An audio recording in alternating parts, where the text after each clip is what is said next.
Hey, what's up guys, it's ApTreX here. Today we'll be doing something different. We'll be testing out the latest Suyu Nintendo Switch emulator on an low-end Android device with 6GB RAM and MediaTek processor.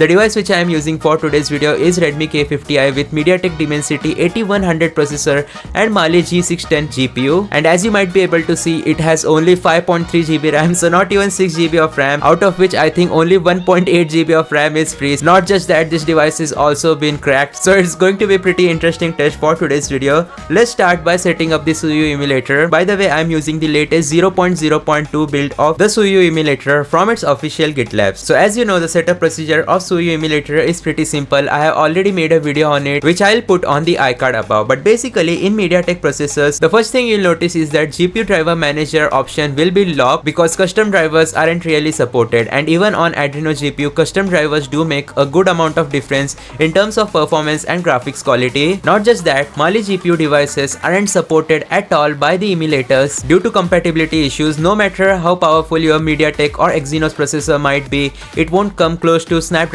devices in terms of emulation. Let's start the setup procedure by applying the best settings. Limit speed percentage as well as talk mode will be disabled. Let's go back to graphics. Resolution scaling will definitely set it to 0.5x because as far as my experience tells me, it's not going to go well. In terms of testing Nintendo Switch games, VSync mode will make sure to disable it. Afterwards, aspect ratio force 21:9. This shader cache has been enabled. Force maximum clocks will not work as it is only for Adreno GPUs. Will enable asynchronous shaders as well as reactive flushing because on Mali GPU devices you will face lot of graphical issues which you might not face on an Adreno GPU. In terms of debug, CPU backend will be set to native code execution, API will be Vulkan, and CPU accuracy will be auto. Alright, now that we are done with setting up, let's jump right into testing some Nintendo Switch titles such as Sonic Mania, Pokémon, Let's Go Pikachu. We will gradually test out more higher end games as we move on. Let's start by testing out Sonic Mania first. At the top left corner you will immediately notice that it says NC/Mali,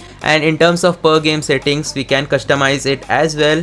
We have the global settings, along with that controls. In terms of overlay options, we can enable thermal indicator as well to see if our device is overheating or not. Sonic Mania has not started, we are just seeing an black screen and I don't know the reason behind this, so we are just going to exit emulation.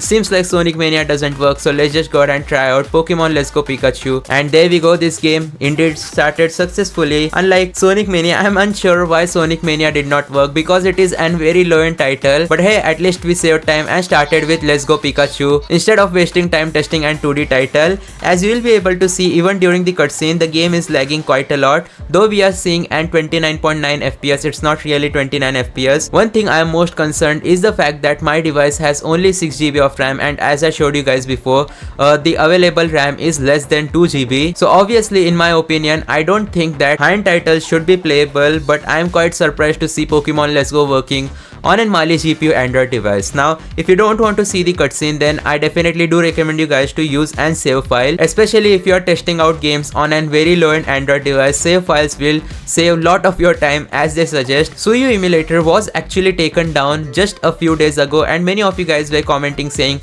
rest in peace Suyu emulator. Well, I didn't make any video or update you guys regarding that situation because alright, this is a bit disappointing. The game just froze up, which was totally expected. Now I have imported an save file, and back to the topic, Suyu emulator was not actually taken down. That's why I didn't make a video talking about the current situation because I was pretty sure it is going to be back on GitLab, and it is definitely back. You can check it out. But there we go guys, Pokemon Let's Go Pikachu has successfully started on an low-end Android device with Mali GPU.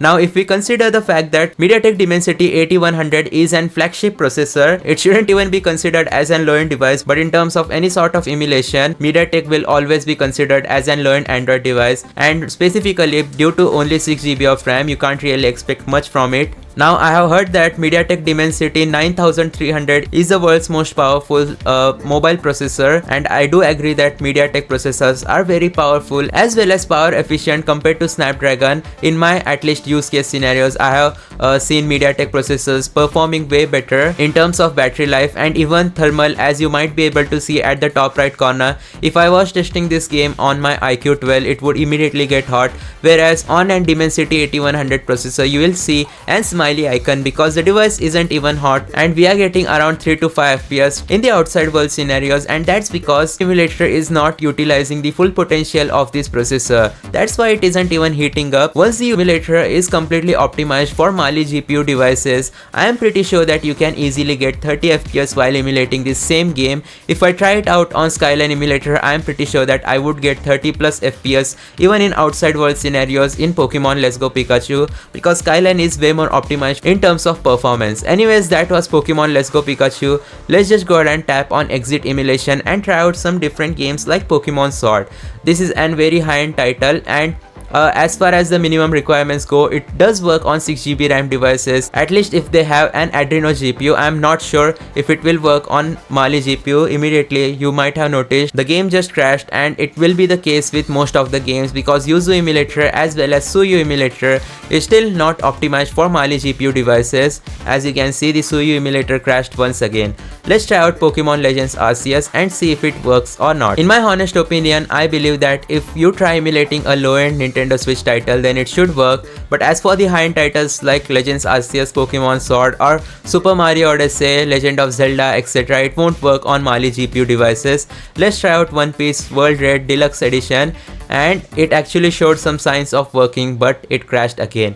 So small titles will definitely work on an Mali GPU Android device, but if you test out big titles, then no, it won't work on your Android devices. That's going to be the conclusion of Suyu emulator low-end Android device test. I always say this in my videos: Snapdragon 680 or above, 6GB of RAM, as well as Android 11 or above, and you should be good to go with decent level Nintendo Switch emulation. But you will still face crashing issues. For best results, you do need Android devices like this. This is my iQ12, by the way. I have just upgraded its case. Let me know in the comment section down below what you guys think about it, and also do let me know if I should test out Suyu emulator on my Poco X3 Pro with Snapdragon 860 processor. It is almost 6 years old low-end Android device, and it would be pretty interesting to see how well does it actually work.